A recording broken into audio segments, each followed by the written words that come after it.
Nous sommes sur les 103.1 et l'émission c'est MPEB, Melting Pot English Podcast. C'est votre émission en caractère anglais. Vous voulez participer avec nous, tapez 90 43 11 13 et donnez votre avis.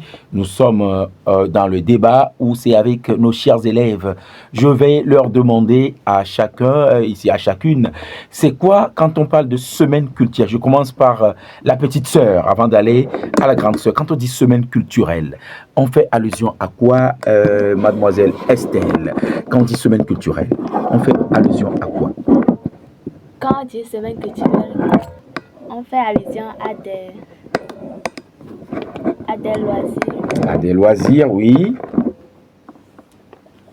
Des jeux. Des jeux. Des danses. Des danses. Des chants. Des chants.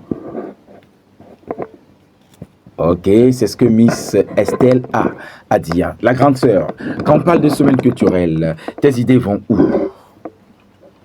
Quand on parle de semaine culturelle, c'est comme une fête organisée. Ok. Qui contient plusieurs choses. Ok, quelles sont ces choses-là?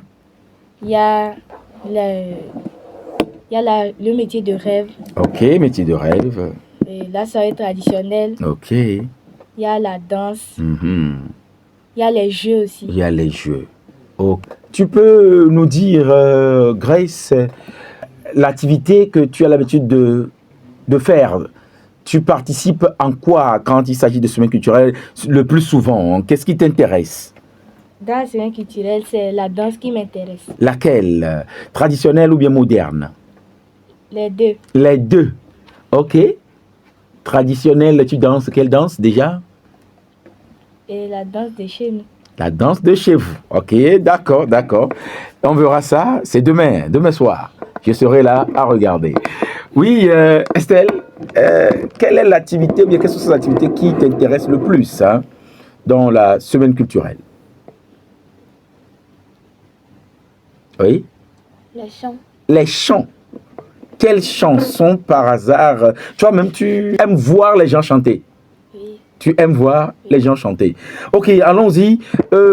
Certains disent que la semaine culturelle, ce n'est pas bon. Qu'est-ce que vous avez à dire à ces personnes? Est-ce qu'elles ont raison ou bien est-ce qu'elles ont tort, Miss Estelle? Elles ont tort. Oui? Elles ont tort car la semaine culturelle est un lieu très... Oui. Est un moment spécial. Spécial pour les élèves. Oui. Ok, la grande sœur aura sûrement quelque chose à dire. Les gens disent la semaine culturelle c'est pas bon. Qu'est-ce que tu as à leur dire? Est-ce qu'ils ont tort ou raison? Ils ont tort. Ils ont tort. Oui. Ok, vas-y, je te laisse dire ce que tu as à leur dire. Et parce que la semaine culturelle est comme une fête organisée pour les élèves. Ok. Et cela montre aussi aux élèves d'apprendre beaucoup de choses. Et de montrer certains de leurs talents. Ok, d'accord, d'accord.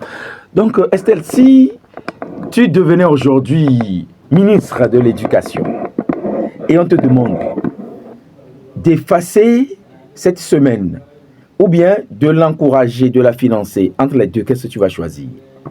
Je choisis de l'encourager et de financer. De financer. Ok.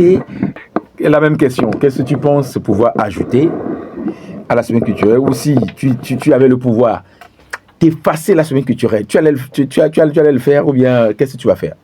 J'allais pas l'effacer. Parce qu'on dit qu'il y a toujours un temps pour apprendre et un temps pour s'amuser. Oh là là! On l'applaudit. Il y a un temps pour apprendre, un temps pour s'amuser. C'est ici l'occasion pour moi de m'adresser à ces parents qui enferment leurs enfants dans un carcan à la maison, pensant que quand vous enfermez l'enfant à la maison, eh bien, c'est ça la bonne éducation. Vous faites ce que les enfants, quand ils sont en groupe, ils ne savent pas vivre. La vie en communauté. Le savoir-faire. Le savoir-être. Quand vous enfermez vos enfants dans des carcans à la maison, certains interdisent même aux enfants de sortir. Oui, on sait que pendant la semaine culturelle, il y a des excès. Il y a de ces choses qui ne sont pas bonnes. Ah ben,